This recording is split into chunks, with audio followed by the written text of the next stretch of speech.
Welcome to The Explainer. Today, we're digging into a thinking tool that has, well, a pretty strange name, Bozo on the Bus. Now, this isn't some new app, it's not a horoscope, and it's definitely not therapy. So, what is it? And what could a so-called Bozo possibly teach us about ourselves? Let's find out. Okay, so the whole concept really kicks off with this one single quote from the activist and entertainer Wavy Gravy. We're all bozos on the bus, so might as well sit back and enjoy the ride. It's this beautiful reminder of a shared human condition, right? That we're all just kind of figuring things out as we go. And this simple, powerful idea is the foundation for everything we're about to unpack. All right, section 1, who is Bozo? And yeah, the subtitle says it all. It's not an insult, it's an entry point. So let's get into what that really means. So who is Bozo? I mean, it's a pretty wild name for a thinking tool, you have to admit. If it's not about being a fool, then what part of ourselves is this actually pointing to? And boom, here's the core definition. Bozo isn't about being dumb or silly. It's about that part of us that's just unexamined. You know, the version of you that's running on autopilot, just assuming someone else is driving your life. It's that feeling of just going along for the ride.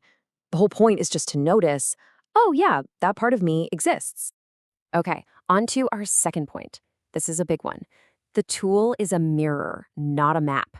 It's all about understanding what this thing is and, maybe more importantly, what it isn't. Yeah, and this chart lays it out so clearly. Let's be real about what Bozo on the Bus is not. It's not therapy, because the creator isn't a qualified therapist. It's not astrology, even though it uses something called cosmic timing, it's not going to predict your fortune. It's definitely not self-help. So you're not getting any of that. You've got this energy here, and it's not predictive. It won't tell you what's going to happen next. And there are basically two ways you can use this tool. You've got the Oracle, which is free. You get a quote that's matched to your day, and then you do all the heavy lifting, all the interpretation. Or there's the Dashboard. That's a paid subscription, and for that you get the quote plus an AI reflection that helps do some of that interpretive work for you.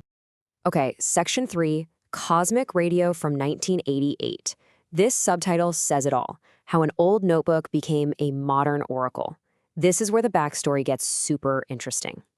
So how does it work? It's actually a pretty simple 3-step process. First, you ask. You come with a real question, something you're actually wrestling with. Then, step 2, the tool does a match. It finds a quote that was apparently born under the same cosmic conditions as your current moment. And finally, step 3, you just notice. The quote is just a mirror, right? It's there to help you see your own thinking a little more clearly. And the whole system is built on this very specific number of quotes, 540. That's it. We're not talking about a massive database scraped from the internet. The entire wellspring for this thing is just 540 personal observations. And this is where those quotes come from. It's a pretty amazing story. Back in 1988, the creator, Charles Paul Jones, he starts writing these personal observations, 540 of them, just to stay oriented in his own life. He finishes the last one in June of 1989. Then, you flash forward to 2026. Jones is 75 now, and he uses AI to decode his own archives. And he discovers that these quotes seem to align with very specific cosmic conditions. Pretty wild, right? All right, section 4. Transmitter, not a receiver. This gets to the absolute core philosophy behind the whole system. This is a big one. So what is the real idea here? I mean, if it's not self-help and it's not exactly astrology, what's the point? What's the fundamental concept driving this whole thing? And it all comes down to this really simple but profound idea. Humans are transmitters. So here's the theory in a nutshell. It's the idea that what you emit, your attention, your intention, the way you frame your reality, that shapes your life way more than what you passively consume or receive. So the whole point of this tool is just to get you to think about what signal you're sending out. And that brings us to our final section, number 5. Who's driving the bus? This is about the ultimate purpose of this whole instrument. Let's bring it all together. So what might you actually get from using a tool like this? Well, it's not about easy answers. It's about getting better at asking questions. It's about recognizing your own patterns, maybe a little faster than you normally would.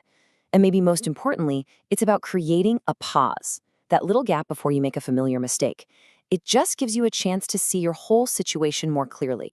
So in the end, the tool isn't steering anything. It's not giving you directions. Its entire job is to create just enough of a pause, a moment of reflection, that gets you to ask this one single critical question. And in that split second that you genuinely ask, wait, who's driving this thing? You already have the answer. At that moment, you are. You're the one at the wheel. And that's the whole game. The instrument's job is finished the moment you remember that you were the driver all along.